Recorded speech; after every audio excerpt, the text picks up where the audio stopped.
और ठीक रामनवमी के कुछ दिन पहले ही मालदा में जिस प्रकार से उपद्रवियों का आतंक चल रहा है, वहां के लोग आतंकित है।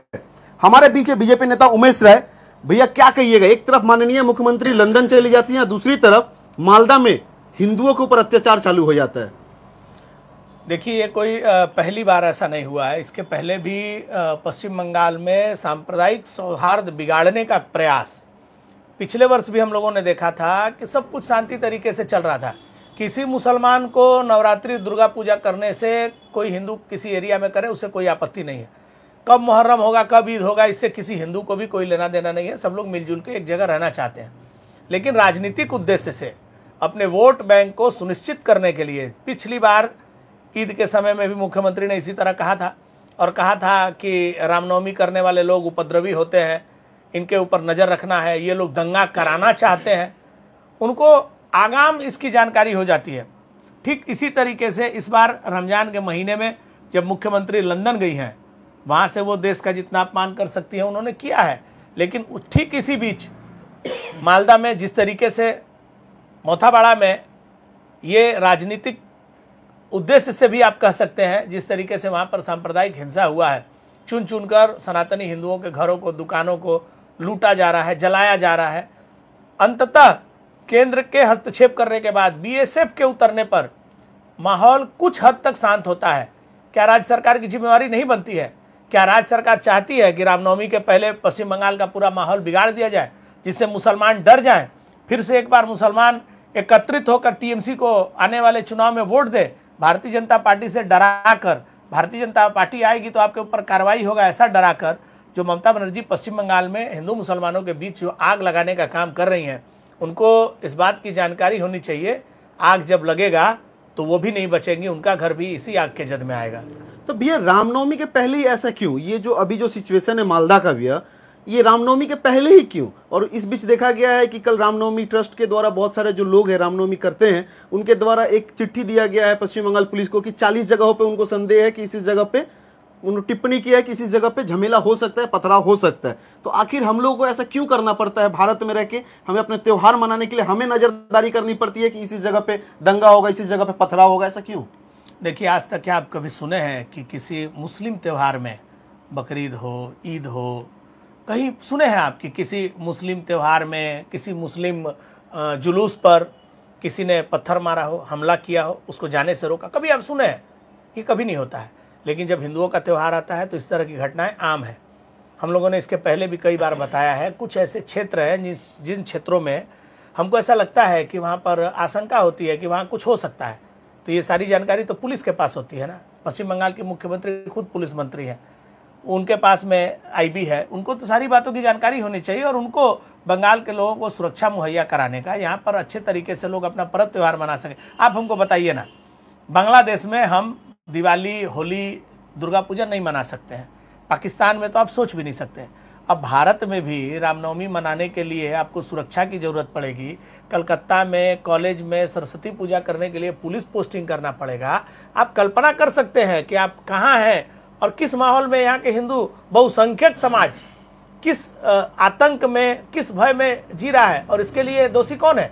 पश्चिम बंगाल का लॉ एंड ऑर्डर संभालने वाला जो यहाँ का राज्य सरकार है, यहाँ के मुखिया हैं, जो यहाँ की गृह मंत्री भी है, पुलिस मंत्री भी हैं, उनके नेतृत्व में पश्चिम बंगाल में आज स्थिति ये है कि आपको पूजा, त्यौहार, रैली, शोभा यात्रा करने के लिए आपको कोर्ट का दरवाजा खटखटाना पड़ेगा। आज ही मेरे पास हावड़ा के कई एक रामनवमी के आयोजकों का फ़ोन आया है कि पुलिस उनको बता रही है कि हम नया आपको परमिशन नहीं देंगे करने का।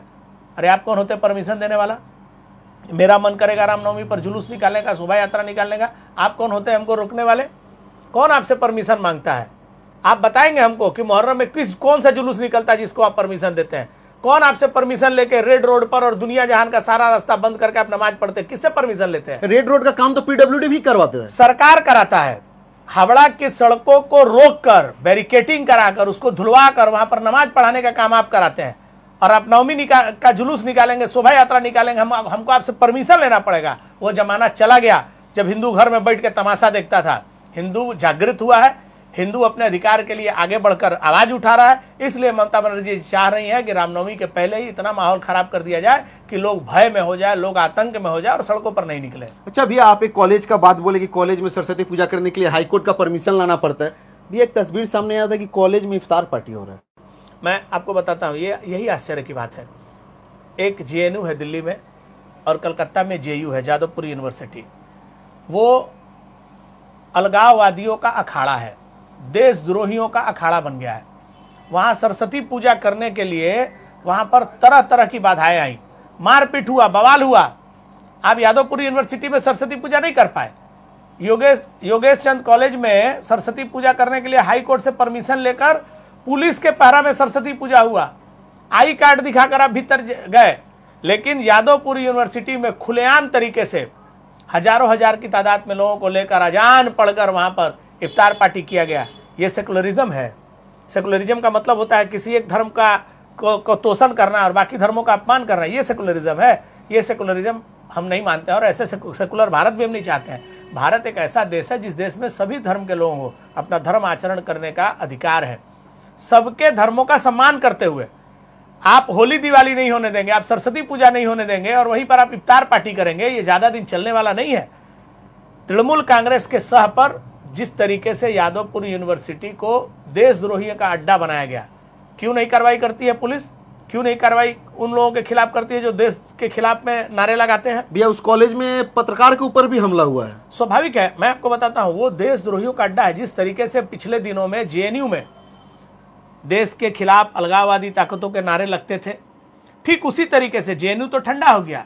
अब जादवपुर यूनिवर्सिटी उसका एक अपना बड़ा रूप, बृहद रूप दिखा रहा है। और ये सब नक्सली हैं, ये अर्बन नक्सल लोग हैं। मैं आपको भरोसा दिलाता हूं, आने वाले दिनों में इनका भी खात्मा होना तय है। सीट के मामले में तो ये जीरो हो गए हैं, जनाधार भी इनका कम हुआ है। जिस तरीके से इनका बर्ताव है, लोगों को मूर्ख बना रहे हैं, सांप्रदायिकता के नाम पर भारतीय जनता पार्टी से लोगों को घृणा पैदा करने का काम करे, ये ज्यादा दिन चलने वाला नहीं है। बंगाल का बहुसंख्यक हिंदू समाज अपने धर्म, अपने सभ्यता संस्कृति को लेकर जागरूक हो रहा है। भैया मालदा में जो घटना घटा, वहां पे देखा जा रहा है कि जनप्रतिनिधि को भी जाने नहीं दिया जा रहा है। ऐसा सुनने में आया है कि वहां पे इंटरनेट की समस्या होने लगी है। तो आखिरकार जब जो वहाँ का जो प्रॉब्लम था वो उतना बड़ा नहीं हुआ, तो वहाँ पे इंटरनेट बंद करने की क्यों ऐसी कारण आ गई? जहाँ पे बीजेपी के जनप्रतिनिधि, हालांकि कल विरोधी दल के नेता बोल रहे थे कि हम जाएंगे वहाँ पे, देखते हैं हमको कैसे रोका जाता है। आप इस बात को समझिए, ये कोई पहली बार नहीं हुआ है। पश्चिम बंगाल में कहीं बम ब्लास्ट हो जाता है तो वहाँ पर तुरंत वहाँ लोकल पुलिस पहुँचता है, सारे सबूत मिटा देता है और उसके बाद बताता है पटाखा का कारखाना था, आग लग गया। भैया वो भी बम बनाने के टाइम पे होता है। ठीक, अब क्या होता है, दूसरे लोग जब जाएंगे तो वहाँ की सच्चाई बाहर आएगी। हावड़ा में ही जहरीला शराब पीकर 30 से ज्यादा लोग मरे, माली पचगढ़ा थाने इलाके में। विरोधी राजनीति करने वालों को वहां नहीं जाने दिया गया और पूरा मामला दबा दिया गया। हावड़ा के कई इलाकों में जब दंगा होता है, लोगों के घर लूटे जाते हैं, पिछले रामनवमी के बाद जिन लोगों के मकानों में घुसकर तोड़फोड़ हुआ, लूट हुआ, उस इलाके में दूसरे राजनीतिक दल के लोगों को या भारतीय जनता पार्टी के लोगों को नहीं जाने दिया जाता कि लोग अपनी व्यथा बताएंगे और वो दुनिया के सामने आ जाएगा। ठीक इसी तरीके से जहां जहां बंगाल में दंगा होता है, बंगाल में जहां जहां अराजकता होती है, वहां वहां का पुलिस विरोधी दल के लोगों को रोक देता है, जिससे कि लोग वहां जाएंगे तो उनको सच्चाई पता चलेगा, कैसे लूट हुआ, कैसे मार हुआ। अरे बेलगछिया भगाड़ जैसा जगह, यहाँ तो कोई दंगा नहीं हुआ था, यहाँ तो लोगों का घर टूटा था, ये देखने जाना था। जो गया था वो तिरपाल लेके गया है, राशन लेके गया, पैसा लेके गया, पानी लेके गया, भोजन लेके गया, उसको आप क्यों रोक रहे हैं भाई? क्योंकि वो जाएगा तो उसके साथ कैमरा जाएगा, लोगों को सच्चाई पता चलेगी और सरकार का पोल खुल जाएगा। पश्चिम बंगाल में ममता बनर्जी जी ने मेदिनीपुर से शुरू करके विभिन्न जगहों पर जहां जहां भी बम ब्लास्ट हुए, जहां जहां भी आतंकी शरण लेते हैं और वहां दुर्घटना घटती है तो सबसे पहले पुलिस पहुंचता है। आरजीकर का मामला क्या हुआ, पुलिस ने पहुंच के सबूत मिटाया है ना, पूरा पूरा बंगाल के लोगों के आंखों के सामने है। चिल्ला चिल्ला के सबूत बोल रहे थे कि यहां पर एक से अधिक लोग इसमें शामिल है, ये सामूहिक बलात्कार है, इसमें बहुत सारे तथ्य प्रमाण थे। लेकिन पुलिस 4-5 दिन में पूरा मामला को रफा दफा कर दी, सब कुछ खत्म कर दी, वहां से कोई सबूत नहीं मिला। आप सीबीआई बुला के लाइए और चाहे आप जाके एफबीआई को बुला के लाइए, जब सबूत रहेगा तब ना। सबूत मिटाने का काम तो पश्चिम बंगाल में मुख्यमंत्री के नेतृत्व वाला पुलिस, गृह विभाग इसमें लगा रहता है। मालदा में आप जाने देंगे, लोग की सच्चाई सामने आ जाएगी, कैसे हिंदुओं के दुकानों को, घरों को लूटा गया है, वीडियो आ रहा है। कुछ लोग ऐसा भी है, सोशल मीडिया पर पुराना वीडियो भी लोग अपलोड कर देते हैं, जरूर उस पर अंकुश लगना चाहिए, लेकिन उसके आड़ में आप लोगों से सच्चाई छुपाएंगे तो इस आधुनिक युग में अब सच्चाई छुपने वाला नहीं है। अच्छा, भी एक चीज देखा जाता है कि बीजेपी वाले रामनवमी निकालते हैं तो देखा जाता है प्रतिबंध लगाया जाता है, या आपने बोला कि बहुत सारे ऐसे संगठन वाले हैं जिनको नए से परमिशन नहीं दिया जा रहा है, तो सिर्फ रामनवमी पालन करने का जिम्मेदारी बीजेपी लेके रखी है या तृणमूल वाले के ऊपर भी इसकी जिम्मेदारी है? तृणमूल में भी तो हिंदू लोग हैं। मैं आपको बताता हूं, पिछले साल ममता बनर्जी जी के कहने पर तृणमूल कांग्रेस के कई नेताओं ने, तृणमूल कांग्रेस का हिंदी प्रकोष्ठ है उसने रैली निकाला। हावड़ा में ही कई जगहों पर हम लोगों ने देखा कि तृणमूल कांग्रेस के नेता भी रैली निकाले, जय श्री राम की जगह जय सिया राम, हर हर महादेव बोल रहे थे। बोले ना, अच्छा है ना, भगवान का नाम लेना चाहिए, आप हिंदू हैं, आपको अपने धर्म आचरण को करना चाहिए। लेकिन आप मुझे बताइए कि जिस इलाके में, जिस रूट पर तृणमूल कांग्रेस के द्वारा प्रायोजित रामनवमी का जुलूस निकलता है, उसी रूट से वो जुलूस जाता है, किसी को कोई प्रॉब्लम नहीं होता है, क्योंकि वो तृणमूल कांग्रेस ने प्रायोजित किया था। उसमें ममता बनर्जी का, अभिषेक बनर्जी का फोटो लगा हुआ था। सुबह जिस समय पर अंजनी पुत्र सेना को रोका जाता है, विश्व हिंदू परिषद को रोका जाता है, आप नहीं जा सकते, उस समय में तृणमूल कांग्रेस करता है वहां रैली।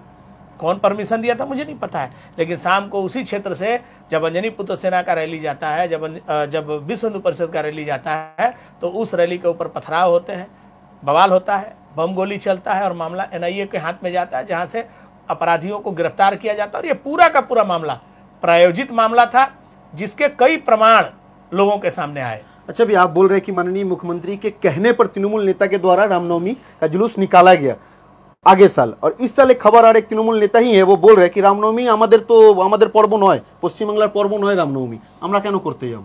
देखिए, ऐसा है ना कि ये जो सो कॉल्ड सेकुलर लोग हैं ना, इनको अपना सभ्यता, संस्कृति, धर्म, इतिहास का भी पता नहीं है।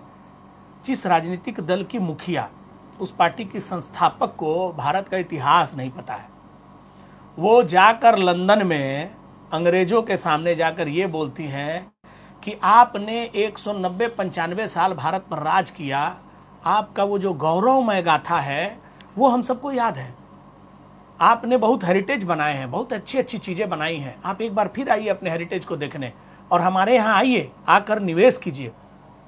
एक मुख्यमंत्री, एक इतनी सीनियर पॉलिटिशियन को ये नहीं पता है कि इसी पश्चिम बंगाल के महारथियों का मैं नाम गिनाऊं तो 100 से ज़्यादा नाम होंगे। विनय बादल, दिनेश, जतिन दास से शुरू करके आशुतोष मुखर्जी, खुदीराम बोस, मातंगिनी हाजरा, इन्होंने अपने प्राणों की आहुति दी थी अंग्रेजों के आशीर्वाद से। इन अंग्रेजों के आतताइयों के चलते जलियांवाला बाग में जिंदा लोगों पर गोलियां चलाई गई, लोगों को मारा गया। और ममता बनर्जी जाकर लंदन में गुणगान कर रही है सिर्फ इसलिए कि उनका वहां से निवेश आए। आप कल्पना कर सकते हैं, इनके पार्टी के लोग को राम की जानकारी होगी, जिसको अपने देश का इतिहास नहीं पता है, उनको राम का क्या पता है। ममता बनर्जी बोलती है मैं बनर्जी हूं, मैं ब्राह्मण घर की बेटी हूं, उनको पता है राम कौन है, दुर्गा पूजा क्यों होता है, दुर्गा पूजा कौन किया था। राम जी ने अकाल बोधन किया था, माँ दुर्गा की स्तुति की थी रावण पर हमला करने के पहले, श्रीलंका पर हमला करने से पहले। उनको राम का अस्तित्व नहीं पता है, उनको पता ही नहीं है राम कौन है। भगवान में भी भेदभाव है, बोलते हैं कि राम हनुमान हमारे नहीं, राम हनुमान आपके नहीं है, आपके काली दुर्गा है। माने इसमें भी क्षेत्रवाद है, इसमें भी भाषावाद है। ये ऐसे लोग हैं जो लोग वोट बैंक की राजनीति के लिए अपने बाप का नाम तक बदलने को तैयार है। ऐसे लोग जिनको अपने सभ्यता, संस्कृति, धर्म, देश, इतिहास की जानकारी नहीं है, इनको सिर्फ सत्ता से मतलब है, सत्ता छोड़ के इनको कुछ समझ में नहीं आता है। ऐसे जिसके जैसा नेता वैसा उनके कार्यकर्ता। आप मुझे बताइए, जो लोग ये बात बोल रहे हैं वो राम के एग्जिस्टेंस को लेकर सवाल जो लोग उठाते हैं, ऐसे उठाने वाला कांग्रेस आज विलुप्त प्राय है ना, जिसको अपने देश का सभ्यता, संस्कृति, राम भारत के प्राण पुरुष है। सनातन हिंदू धर्म में राम को छोड़ के कुछ नहीं है। लोग बोलते हैं कि मरते मरते भी अगर आपके मुंह से राम का नाम आ जाए तो आपका जीवन तर जाएगा। उस राम के अस्तित्व पर सवाल उठाना, मुझे ऐसा लगता है कि इन लोगों की कहीं मानसिकता ही बिगड़ चुकी है। ये सेकुलर के नाम पर कहीं ना कहीं देशद्रोही और धर्म द्रोही हो गए। अच्छा, अब यह देखा जाता था कि कश्मीर में पत्थर चलता था, हिंदुओं के ऊपर हो गया, सेना के ऊपर हो गया, या कोई मीटिंग या जुलूस निकाला जाता, कश्मीर में पत्थर चलता था। तो कश्मीर का पत्थर तो बंद हो गया, लेकिन हमारे भारत के अस्तित्व मतलब पश्चिम बंगाल में पत्थरबाजी कब बंद हो? दिल्ली में भी होता था, दिल्ली में भी अब मान के चले बंद हो गया है, लेकिन पश्चिम बंगाल पे तो ये दिन प्रतिदिन बढ़ते जा रहा है। देखिए, आपने पिछले दिनों एक नया शब्द सुना था, डीप स्टेट। अमेरिका में डीप स्टेट एक व्यवस्था थी, जिस व्यवस्था के तहत अपने उन देशों को, जो देश तरक्की कर रहे हैं, जो देश तेज़ी के साथ आगे बढ़ रहे हैं, उस देश में अराजकता पैदा किया जाए और उस देश के आर्थिक व्यवस्था को तहस नहस किया जाए, जिससे वो देश आगे नहीं बढ़ पाए और घुटने टेक दे। ऐसे डीप स्टेट के लोगों का पैसा मणिपुर में लगा, कश्मीर में लगता था, दिल्ली के आंदोलनों में लगा, और उसका पूरा प्रमाण धीरे धीरे मीडिया के सामने आ रहा है। और अमेरिका के नए राष्ट्रपति ने वो पूरा चिट्ठा देश के सामने लाने का काम उन्होंने कहा है, वादा किया कि वो सामने लाएंगे ये पैसा कहाँ जाता था। जिस तरीके से पश्चिम बंगाल और बांग्लादेश का बॉर्डर खुला है, असुरक्षित है, भारत के यशस्वी गृह मंत्री जी ने कल सदन में पूरी विषय को रखा कि पश्चिम बंगाल की सरकार ज़मीन नहीं दे रही है जिससे फेंसिंग करके उस बॉर्डर को रोका जाए। राज्य सरकार, अब पूरे देश में बीएसएफ का जो कार्य क्षेत्र है, जब वो 50 किलोमीटर उसको बढ़ाया गया तो पूरे भारतवर्ष में सिर्फ एक प्रदेश था जहां पर प्रतिवाद हुआ, वो बंगाल एक ही मुख्यमंत्री थी और एक ही मुख्यमंत्री थी, ममता बनर्जी। आप मुझे बताइए, तो बीएसएफ का पावर बढ़ा दिया जाएगा, वो ज्यादा, अगर बीएसएफ के पास 50 किलोमीटर का अधिकार नहीं होता तो कल मोथाबाड़ी में जाकर बीएसएफ कंट्रोल नहीं कर पाता। चूंकि वो उसके जुरिडिक्शन में आता है, तुरंत बीएसएफ वहां पहुंचता है और मामले को संभालने का काम करता है। लेकिन ममता बनर्जी ने उसका विरोध किया। क्यों?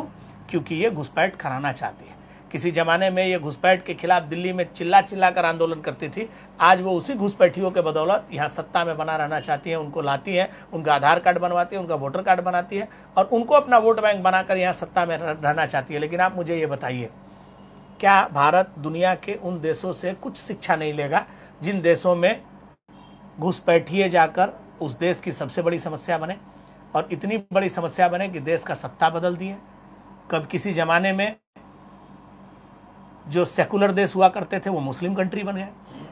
आप क्या इससे शिक्षा नहीं लेंगे? आप पश्चिम बंगाल को जिस तरीके से आप वोट बैंक की राजनीति के तहत आप जिहादियों के हाथों में सौंपने का काम कर रहे हैं, आने वाला प्रजन्म आपको कभी, इतिहास में आपको कभी माफ नहीं करेगा।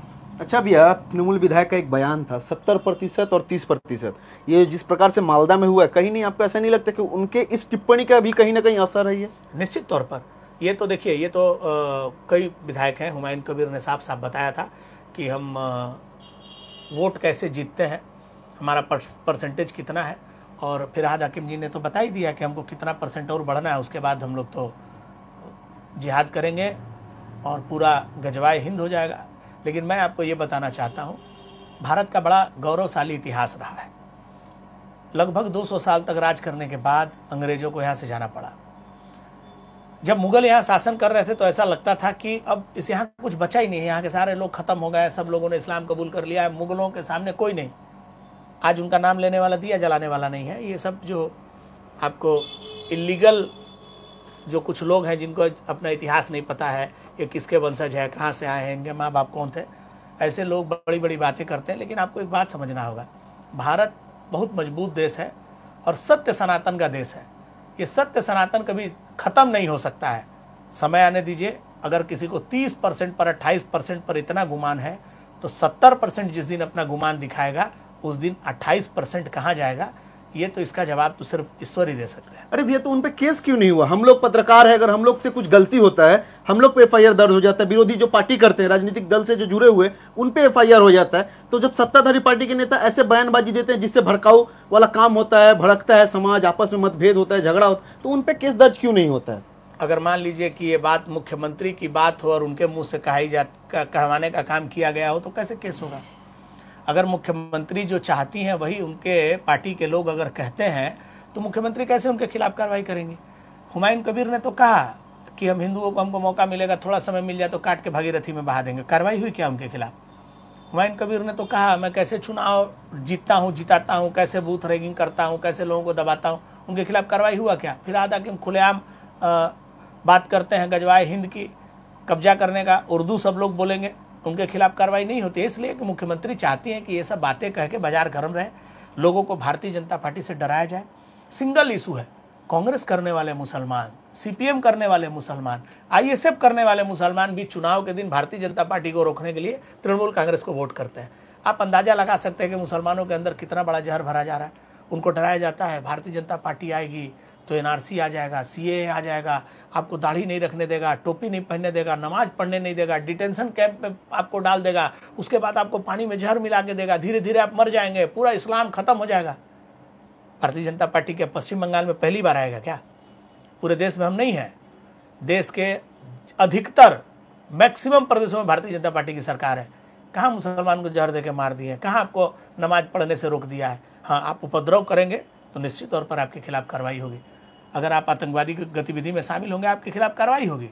अगर आप देशद्रोह करेंगे तो आपके खिलाफ कार्रवाई होगी। लेकिन आप अगर वंदे मातरम, भारत माता की जय कहेंगे, आपको भारत से प्रेम होगा, अपने जननी जन्मभूमि भारत माता से अगर आप स्नेह करेंगे तो आप भी हमारे साथ बराबर के साथ इस देश में रहने का, इस देश में सम्मान के साथ रहने का आपको अधिकार है। कोई माई का लाल नहीं है जो एक बार भी अब्दुल कलाम के ऊपर प्रश्न उठाए। कोई माई का लाल नहीं है जो एक बार भी हमारे देश के राष्ट्रवादी मुसलमानों के ऊपर उंगली उठाए।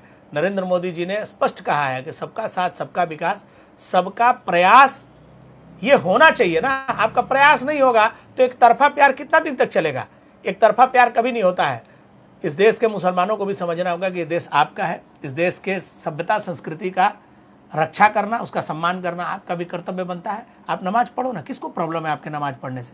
किसको प्रॉब्लम है आपको अपने आपका पर्व त्यौहार मनाने? मोदी जी ने तो 33 लाख से ज़्यादा लोगों को ईदी भेजी है, किट भेजा है। अगर उनको आपसे इतना ही नफरत होता है तो ऐसा थोड़ी ना करते। लेकिन आपको समझना होगा ये एक तरफा कभी नहीं हो सकता है, ये दोनों तरफ से होना चाहिए। आप एक बार हाथ बढ़ाइए, देखिए देश का माहौल कैसे सुधरता है। अच्छा भैया, माननीय मुख्यमंत्री लंदन में जब वो वक्तव्य रख रही होती है तो वहीं पे एक हंगामा होता है और उनको बोला जाता है कि अभया की खूनी आप हैं। ये तो जनता बोल रहा है ना, वहाँ भारतीय जनता पार्टी तो है नहीं, ना भारतीय जनता युवा मोर्चा है, ना एबीवीपी है। ये तो वहाँ के लोगों ने प्रश्न किया है। पूरी दुनिया को पता है कि किस तरीके से अभया की बलात्कार के बाद उसकी हत्या की गई थी और राज्य की सरकार ने किस तरीके से बलात्कारियों को बचाने का प्रयास किया था। इस पूरे मामले को कैसे रफा दफा करने का काम किया गया। किस तरीके से बांग्लादेश में हिंदुओं पर अत्याचार होने के बाद मुख्यमंत्री के जबान से एक शब्द नहीं निकलता है। किस तरीके से पश्चिम बंगाल में बड़े बड़े व्यवसायियों को यहाँ से पलायन करना पड़ रहा है। यहाँ पर हिंदू खतरे में है। बंगाल के कई ऐसे जिले हैं जहाँ से हिंदू पलायन कर रहे हैं व्यवसाय के नाम पर। आप वहाँ रोजगार मांगने गई हैं। आप जहाँ रोजगार मांगने गई हैं वहाँ का पत्रकार आपको बता रहा है कि भारत दुनिया का तीसरा सबसे शक्तिशाली अर्थव्यवस्था बन गया है। आने वाले कुछ वर्षों में, कुछ दशकों में भारत दुनिया का सबसे मजबूत अर्थव्यवस्था बनेगा। भारत हमसे आगे है। ब्रिटेन को पीछे छोड़ के, यूके को पीछे छोड़कर भारत एक पायदान आगे चला गया है। ये वो पत्रकार बोल रहा है और मुख्यमंत्री बोल रही है कि मैं इससे सहमत नहीं हूं। अरे आप हैं कौन सहमत होने वाली? आप क्या डेटा एंट्री करती हैं? आप सर्टिफिकेट देती हैं?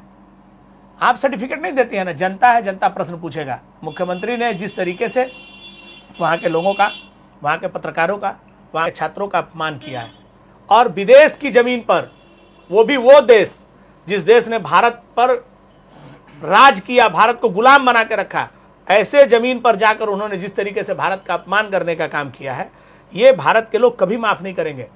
और पश्चिम बंगाल के लोग तो बड़े बुद्धिजीवी लोग हैं, ये बात को समझते हैं और बड़ा समय पर आने पर जवाब देते हैं। 34 साल तक शासन में रहे वामपंथियों का लोकसभा विधानसभा में दिया जलाने वाला बंगाल से कोई नहीं है। माननीय मुख्यमंत्री जी, आपने बंगाल का, बंगाल के क्रांतिकारियों का और इस भारतवर्ष का अपमान किया है। आने वाले समय पर निश्चित तौर पर एक एक राष्ट्रवादी व्यक्ति आपके इस कुकृत का जवाब आपको देगा। एक सवाल रहेगा भैया, जो लोग बोलते हैं कि रामनवमी हम लोग का पर्व नहीं है, तो क्या इफ्तार उनका पर्व है? अरे ये तो पूरी दुनिया को दिखाई दे रहा है। आप हमको बताइए तो, आप रोजा नहीं रखते, आप इफ्तार करने क्यों जाते हैं? पूरे भारतवर्ष में कहीं देखे हैं रेड रोड में जहाँ नमाज होता है वहाँ पर एक महिला को आप देखे हैं? आप महिला होकर उस धर्म का सारा नियम तोड़कर वहाँ जाती हैं, जाकर लोगों के बीच नमाज पढ़ती हैं। जो जब मन में आता है, कभी बोलती हैं कि हम रोज़ा करता है, हम इफ्तार रखता है, क्या बोलती हैं आपको खुद भी नहीं पता है, उल्टा पल्टा मंत्र बोलती हैं। ये जो तुष्टीकरण का पराकाष्ठा है, ये तृणमूल कांग्रेस के अंत का कारण बनेगा। मुसलमान भी इसको बर्दाश्त नहीं करते हैं कि आप झूठा दिखावा करिए। मुसलमानों से अगर आपको प्रेम करना है तो मुसलमानों को अच्छी शिक्षा दीजिए, उनके लिए अच्छा स्वास्थ्य व्यवस्था का व्यवस्था करिए, उनके लिए रोजगार सृजन कीजिए। मुसलमान अब डेवलपमेंट चाहता है। अब मुसलमान को ज़्यादा दिन तक बीजेपी का डर दिखाकर और आप ज़्यादा दिन तक उनको नहीं बहका सकते हैं। अच्छा, सामने ही रामनवमी है, क्या आप लोगों का क्या परिवेश है, क्या कैसे क्या करना है? पूरे पश्चिम बंगाल में बड़े पैमाने पर, मैं आपको बताता हूँ, ये वामपंथियों के समय में 34 साल के वामपंथी शासन में उन्होंने धार्मिक आयोजनों से अपना नज़र घुमा दिया। धार्मिक आयोजनों में उनकी कहीं भूमिका नहीं होती थी, तो धीरे धीरे पश्चिम बंगाल में धार्मिक आयोजन पर सरकार का कोई कंट्रोल भी नहीं होता, सरकार उसमें इंटरेस्ट भी नहीं लेती थी। लेकिन पिछले कुछ दिनों में तृणमूल कांग्रेस के मुस्लिम तुष्टीकरण की पराकाष्ठा पर जाने के बाद हिंदुओं में एक जन जागरण पैदा हुआ है और बड़ी तेजी के साथ पूरे पश्चिम बंगाल में गांव-गांव में, शहर में बड़े बड़े रामनवमी के शोभा यात्रा निकलते हैं, कहीं अस्त्र शस्त्र लेकर, कहीं खाली हाथ। एक से बढ़कर एक शोभा यात्रा निकलता है और ये शोभा यात्रा में लाखों लाख लोग शामिल होते हैं। आने वाला 6 अप्रैल आपको इस पश्चिम बंगाल में एक ऐतिहासिक शोभा यात्रा दिखाई देगा। लोगों में एक जन जागरण आया है, लोग अपने धर्म के प्रति, विशेषकर नौजवान धर्म के प्रति जागरूक हुए। उनको पता है कि मेरे धर्म की रक्षा मुझे खुद करना है, कोई बचाने आने वाला नहीं है। तो अपने धर्म के प्रति लोग जागरूक हुए हैं, उनकी श्रद्धा बढ़ी है। 6 अप्रैल को आपको पूरे बंगाल में लाखों लाख लोग सड़कों पर दिखेंगे रामनवमी के जुलूस में, और यही रामनवमी का जुलूस पश्चिम बंगाल में आने वाले समय में पश्चिम बंगाल का भाग्य निर्धारण करेगा। पश्चिम बंगाल पुलिस पे कितना भरोसा है? एकदम नहीं है। पश्चिम बंगाल पुलिस पर भरोसा होता तो रामनवमी के दिन हावड़ा के सिपुर में, काजीपाड़ा में, रिसड़ा में और दलखोला में जो दंगे हुए, आप 1 साल का ही तो बात है, ज़्यादा पुराना नहीं है, आप देख लीजिए। हर जगह रामनवमी के जुलूस के ऊपर पत्थर फेंके गए, दौड़ा दौड़ा के मारा गया, मस्जिदों से पत्थर मारे गए, प्रमाण है, वीडियो है। तो ये तो क्लियर है ना। तो पश्चिम बंगाल पुलिस अगर तत्पर रहेगी तो ये घटनाएं नहीं घटेंगी। मान लीजिए प्रधानमंत्री का काफिला जाता है, मुख्यमंत्री का काफिला जाता है, क्यों नहीं कोई पत्थर मार देता है? आप व्यवस्था करिए ना, आपके पास तो पुलिस है, आप वही व्यवस्था करिए ना, क्यों नहीं करते? आप बोलते हैं मस्जिद के सामने से जय श्री राम बोल के नहीं जाएगा, और आप मुहर्रम के दिन, नबी दिवस के दिन पूरा शहर में घूम घूम के सारा मंदिर के सामने से अल्लाह अकबर बोलेंगे। ये दो तरफा बात कैसे हो सकता है भाई? हमको बताइए ना, किस मस्जिद के सामने जाके जय श्री राम बोल देने से अल्लाह नाराज हो जाएंगे, कि किस मंदिर के सामने जाके अल्लाह अकबर बोल देने से हनुमान जी और शंकर जी नाराज हो जाएंगे?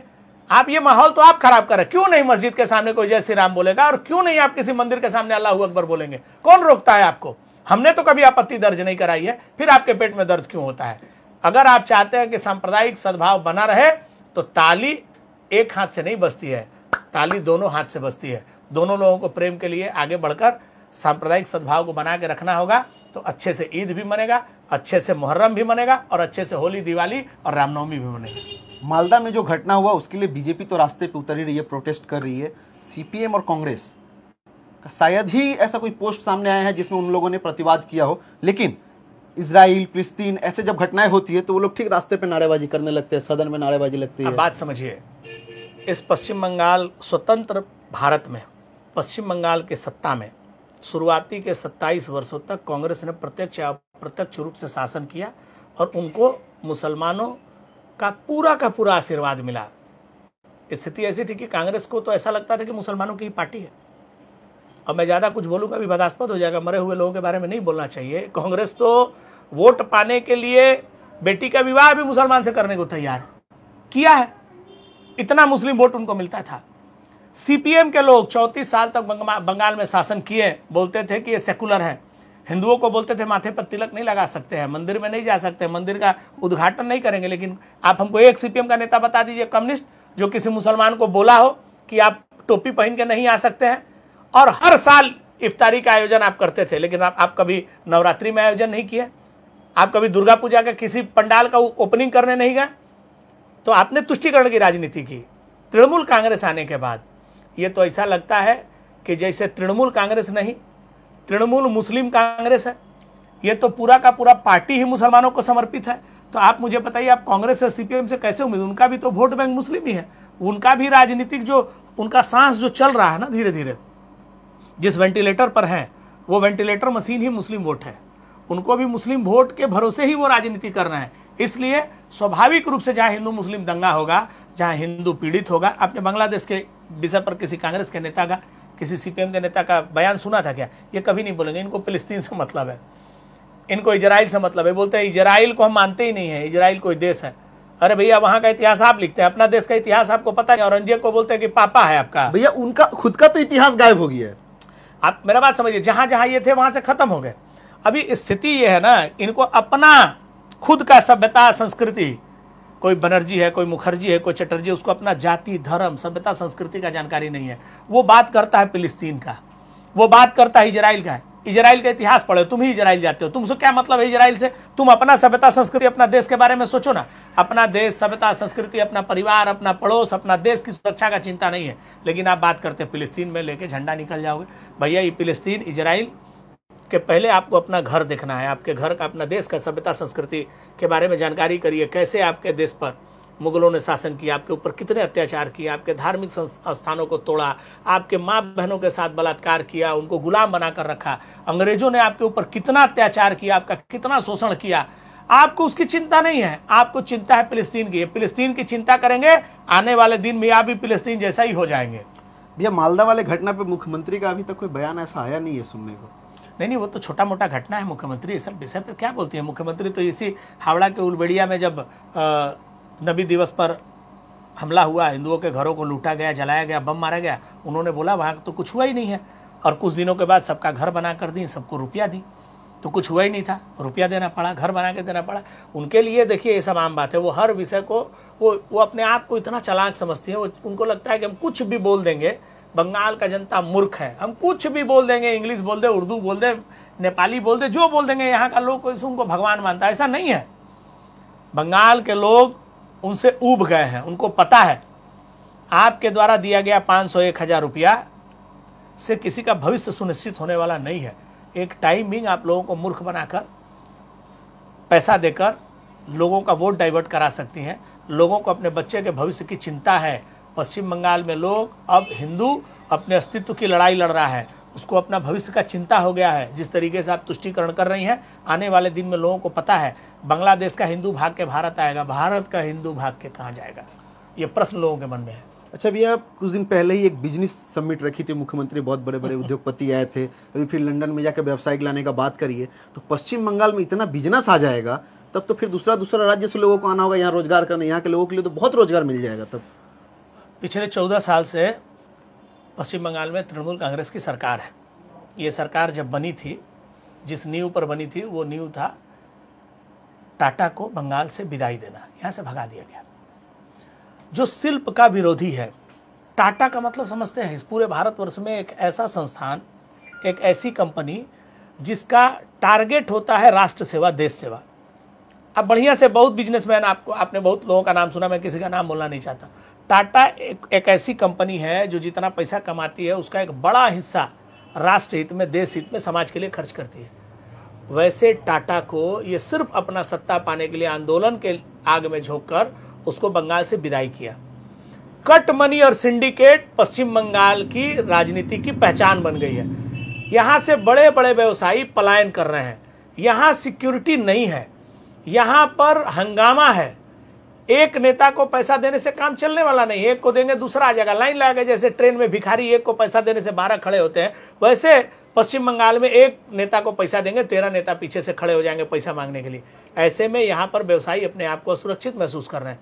यहाँ कोई व्यवसाय आने वाला नहीं। पिछले 14 साल में पश्चिम बंगाल में कौन सा रोजगार आया है, कौन सा व्यवसाय आया है? ममता बनर्जी जी बताएं।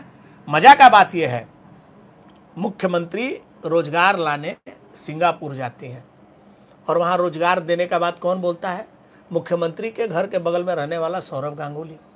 सौरभ गांगुली को कोई रोजगार बंगाल में लाना है तो कलकत्ता में बात करेंगे ना, कि सिंगापुर में जाके बात करेंगे। अब मुख्यमंत्री लंदन जा रही हैं रोजगार लाने के लिए, जो लंदन भारत के सामने हाथ पसार कर खड़ा है। आने वाले कुछ दिनों में, मैं आपको गारंटी के साथ बोल रहा हूं, भारत जिस तेजी के साथ एक मजबूत अर्थव्यवस्था बन रहा है, ये बड़े बड़े देश जिनका नाम आप सुनते थे ना, जो कभी भारत पर राज करते थे, ये भारत के सामने कटोरा लेकर भीख मांगने को तैयार है।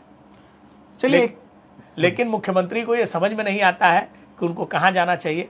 वो रोजगार लाने के लिए कभी सिंगापुर पहुँचती हैं, वो रोजगार लाने के लिए अपने देश का अपमान करने के लिए लंदन पहुँच जाती हैं। ऐसे में मुझे ऐसा लगता है कि देश का जो जागरूक जनता है वो इन सारे इनके ट्रिक को समझता है। चलिए, राज्य की माननीय मुख्यमंत्री तो तरह तरह के उद्योगपतियों से बात कर रही है, पश्चिम बंगाल में उद्योग लाने का काम कर रही है, और एक तरफ पश्चिम बंगाल के युवाओं को बोलती है आप चप बेचिए, झालमुड़ी बेचिए, घुगनी बेचिए। तो ये खैर उनका व्यक्तिगत बात है, वो राज्य की मुख्यमंत्री बोल सकती है। लेकिन एक बात कहना चाहते हैं, आज से 2012-13 के पहले कश्मीर में जिस प्रकार से पत्थरबाजी होता था, हमारे देश के सेना पे होता था, वहां रह रहे हिंदुओं पे होता था, एवं किसी राजनीतिक दल के द्वारा कोई वहां पे प्रोग्राम किया जाए तो उसी पत्थरबाजी नहीं बहुत कुछ होता था। लेकिन अब वहीं किसी का अगर हिम्मत है तो एक गिट्टी फेंक के दिखा दे, ऐसी परिस्थिति अभी कश्मीर में हो गई है। लेकिन कश्मीर तो सोचिए थोड़ा सा दूरी में है, लेकिन पश्चिम बंगाल तो अपना इंटरनल हो जा रहा है। और पश्चिम बंगाल में यह परिस्थिति हो गई है कि कभी रामनवमी में, कभी कुछ पर्व में, कभी कुछ पर्व में, दुर्गा पूजा में, हर समय आपको ऐसी जो समस्याएं है ना देखने को मिलती है। तो बस पश्चिम बंगाल पुलिस के प्रशासन से एक अनुरोध करना चाहते हैं, जैसे जम्मू कश्मीर में लोगों के मन में डर बैठ गया है ना कि अगर हम पत्थर फेंकेंगे तो हमको ये लोग कहां उठा के फेंक देगा पता नहीं है, वैसे ही डर पश्चिम बंगाल में रह रहे उपद्रवियों के मन में जिस दिन हो जाएगा ना, उस दिन चाहे वो रामनवमी हो, चाहे वो दुर्गा पूजा हो, चाहे किसी का भी त्योहार हो, किसी भी जाति धर्म के लोगों का त्योहार हो, एक तो गिट्टी तक नहीं गिरे। लेकिन जरूरी है प्रशासन को सख्त होने का। खैर, आप लोगों का क्या सुझाव है कमेंट बॉक्स में जरूर दीजिएगा। जय हिंद। ला मंत्री पिया है वो